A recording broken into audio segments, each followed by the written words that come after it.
Hey guys, so we're able to now upload images and files to our server and actually see the files pop up on our computer and see them being stored. So next step is to actually show them in our application here, render the images and have them pop up.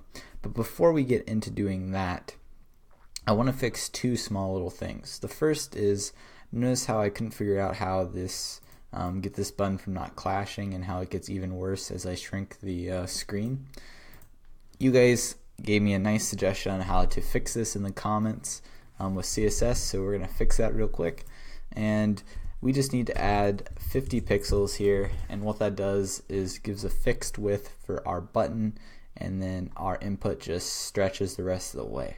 Additionally, you could do this with flex, and we could have a display flex and then set a width and then have the input flex the rest of the way. So now it looks nice, and notice when I shrink it, it still looks good. So perfect.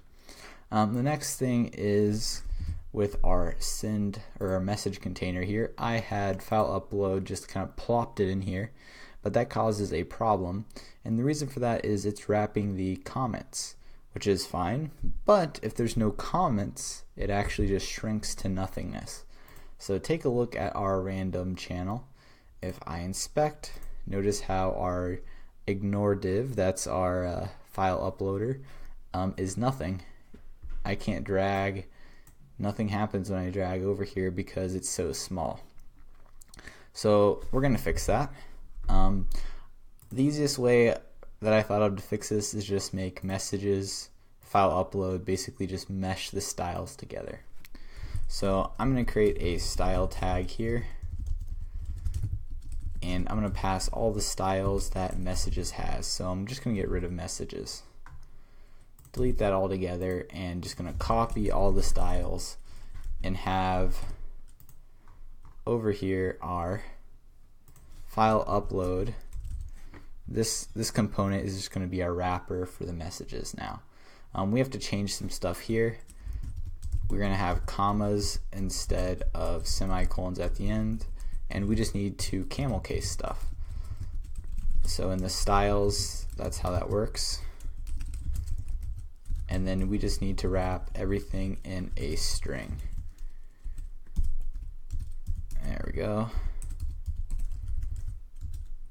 There we go. Give that a save. So this is our styles we want to apply to this file upload.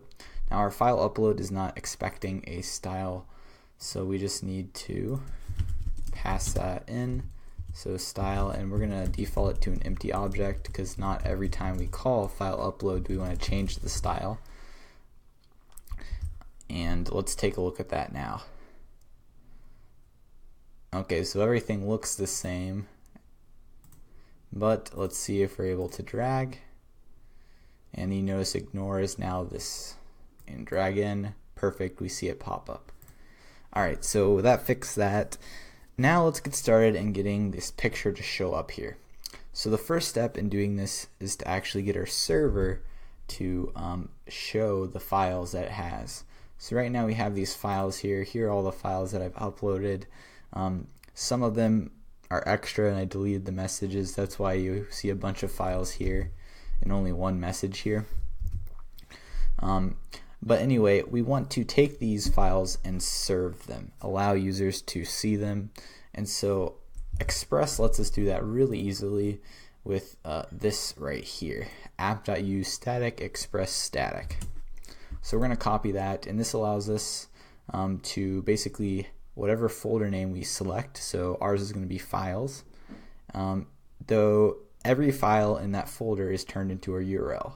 So /hello, /images, all that stuff is turned into URLs that people can access. So for us, if I come over here to the index, here's our server, and I'm just going to paste this in.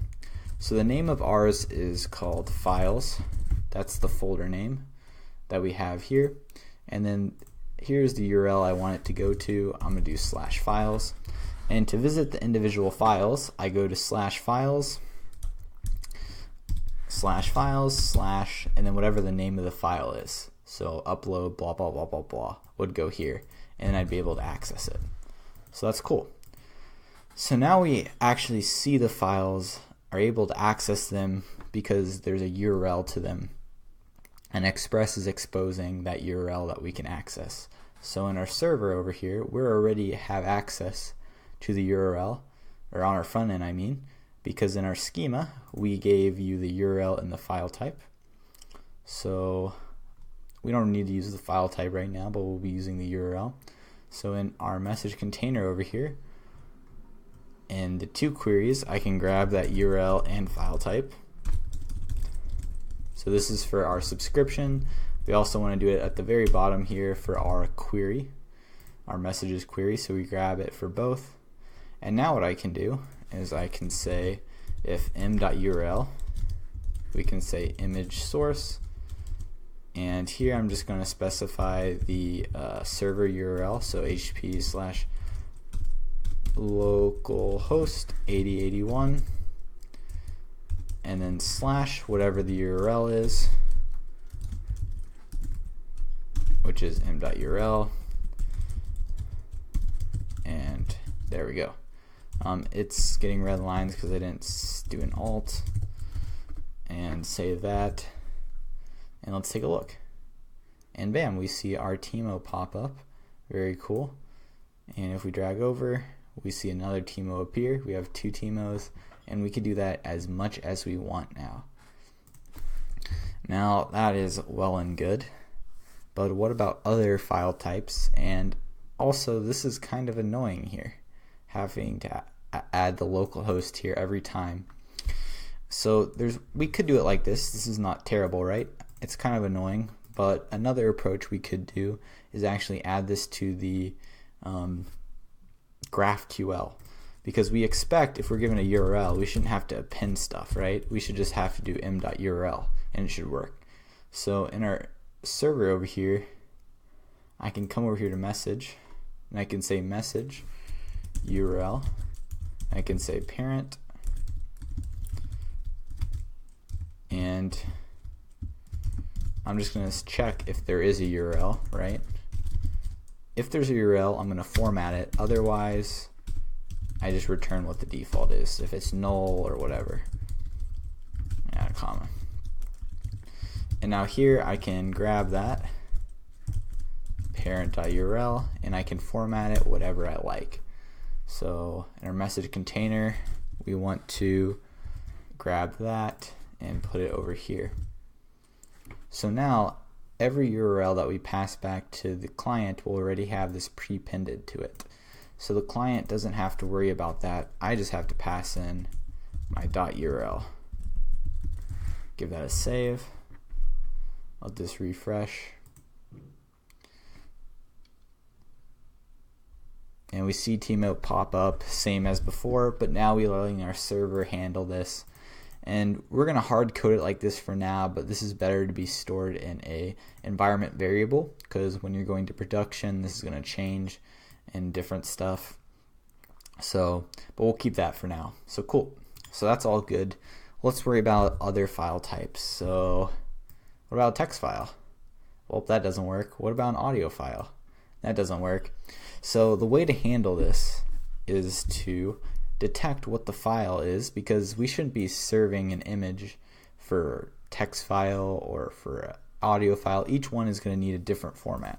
So we're going to create a message component here, and we're just going to pass in the message and we're going to let our message component handle this. Now our message component isn't very complex, so I'm just going to put it at the top here, const message, but you could get as fancy as you would want with this.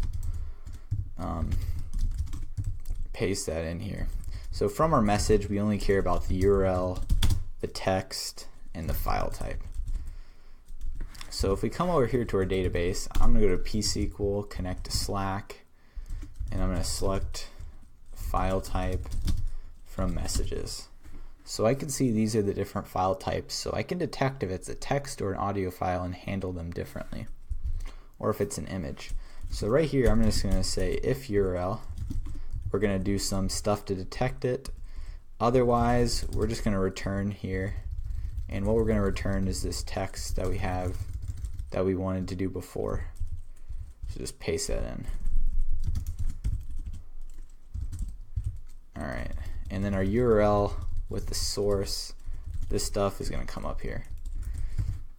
So we're going to check if we have a URL. Then we're going to render stuff differently up here. If we don't have a URL though, we're just going to render as default, which is a text, it's a comment.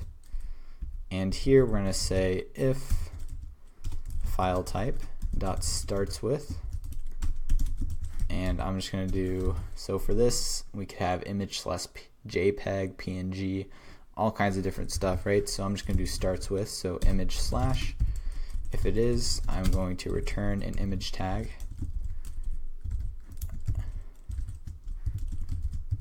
And go to save. And instead of m.url, we just do URL. So we basically have the same logic as we had before, but now we're detecting if this is an image tag. We're going to get nothing to render for these guys because we're not handling them right now, but at least same thing works. If I say hey, we see it handles those two good. So now what I can do is I can do an else if file type dot, and I can just say equal if I want to do text slash plain specific way, text dot plain. Now there's not a tag that we can just use to render plain text, so I'm gonna have to create my own. We'll call it render text given a URL. We're gonna have to create our own component for that, so I'm gonna copy this render text. We're gonna come create our own component, render text,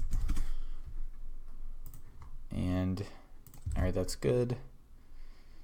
So for render text, what we're gonna do is import React from React. Is we actually just need to fetch the text from the URL and display it. So export default class render text extends React.component. So we're gonna have a render function here, and in our render function we're gonna render the text of the text file. So text is going to be a string, and we'll just say const text is equal to this dot state. And now Slack has this all pretty, and it has a nice little frame that it adds for our text. If you enjoy CSS and styling it up, you're welcome to style this up as much as you want. For now, I'm just going to do like a little pattern here with a little border so we know that this is a text file versus a regular text, and I'm just going to render the text in a paragraph tag. But like Slack, you could dress this guy up in some nice styling and see nice text here. But right now we're not actually fetching the text. We're going to fetch the text and our component will mount, and I'm going to make this an async function. So I'm going to say const response, and we're going to use fetch await fetch at this.props. Oops. The URL that was passed in. So we're going to fetch the URL that was passed in, which is a text file. So we can say const text is equal to response.text, and we need to await that. So basically all that's doing is getting the text from the response, and the text is what we want to render. So I just say this.setState is equal to text. So the text file that I dragged in now hopefully will get fetched and show it here. And it does. Hi, I'm a text file. That's what I wrote in here. We can take a look if we open it up. It says I am a text file. Cool. And I can drag him in. Pops up again our new message, which is really cool to see it just insta pop up here. And I can do that. I can do an Artimo if I want. But we don't have our audio file working. So let's get that working real quick too, because that's really easy. So that's in our message container, and as you can see, you could do this for as many file types as you wanted to support in your Slack clone. So here I'm going to say /audio, since there's lots of different audio files. This one looks like it's some weird format.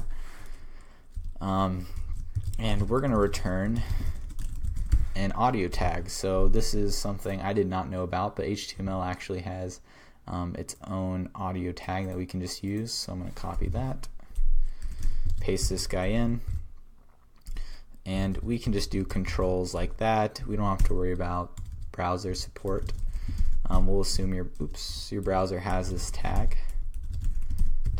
Give this a save. I think it's complaining because I'm not adding a caption. Oh, no closing tag? Oh, for our source. There we go. And what doesn't like now?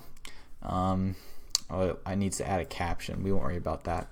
So the type is whatever our file type is, right? So, So delete that and pass in our file type. And the source for it is our URL. So URL. So this is kind of like a image, except we wrap it in this audio for controls. All right. So now if we scroll up, we can see, oh, our audio tag did not work. Did I do something off? Source, URL, file type, and I need to do file type dot starts with, not equal to, since we're making this generic. You could also do regular expressions if you wanted with this. Refresh,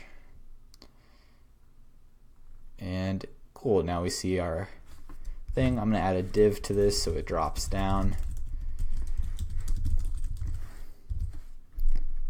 And here's the audio player that comes with just an HTML. That's there. I'm going to upload a new one so we can do it at the bottom. And I'm going to play it.